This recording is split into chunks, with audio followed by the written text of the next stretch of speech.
നേരത്തെ ഈ V D സതീശനെ വിമർശിച്ച കാര്യം പറഞ്ഞല്ലോ, ഈ ജാതി പേരോടുകൂടി അച്ഛൻ്റെ പേര് ഉപയോഗിച്ച് സത്യപ്രതിജ്ഞ ചെയ്തതിന്. അങ്ങനെ വിമർശിക്കാനുള്ള എല്ലാ അവകാശവും അവർക്കുണ്ട്, അത് നല്ലതുമാണ്.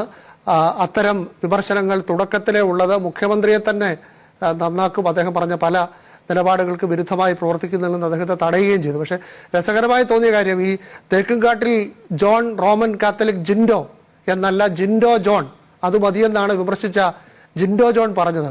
അവിടെ ഒരു പ്രശ്നമുണ്ട്. ജിൻഡോ ജോൺ ഈ റോമൻ കാത്തലിക് എന്ന ഒരു കാര്യമാണ് അദ്ദേഹത്തിൻ്റെ ജാതിയെയും മതത്തെയും ഒക്കെ വിശേഷിപ്പിക്കാൻ ഉപയോഗിച്ചിട്ടുള്ളത്. അത് സത്യത്തിൽ ഈ സവർണ കത്തോലിക്കരാണെന്ന് തോന്നിക്കാൻ ഉപയോഗിക്കുന്ന ഒരു മാർഗമാണ്.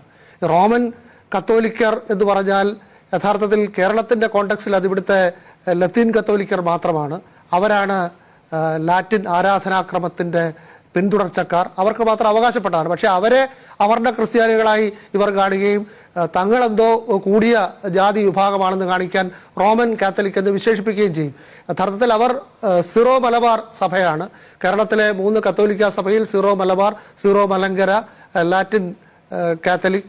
ഇതിൽ ഈ റോമൻ കാത്തലിക് എന്ന് യഥാർത്ഥ അർത്ഥത്തിൽ പറയാൻ കഴിയുന്നത് ലത്തീൻ കത്തോലിക്കർക്ക് മാത്രമാണ്. പക്ഷെ അവിടെ ഈ സിറോ മലബാർ എന്ന് ഉപയോഗിക്കുന്നതിന് പകരം ഈ റോമൻ കാത്തലിക് എന്ന് ഉപയോഗിച്ച് അവിടെയും ഒരു സവർണ ജാതി പ്രകടനമാണ് നിർഭാഗ്യവശാൽ ജിൻഡോ ജോൺ നടത്തിയത്. ജിൻഡോ ജോൺ യഥാർത്ഥത്തിൽ പറയേണ്ടിയിരുന്നത് ജോൺ സിറോ മലബാർ ജിൻഡോ എന്നായിരുന്നു. അപ്പോൾ എല്ലാവരുടെയും ഉള്ളിൽ ഇതുണ്ട്.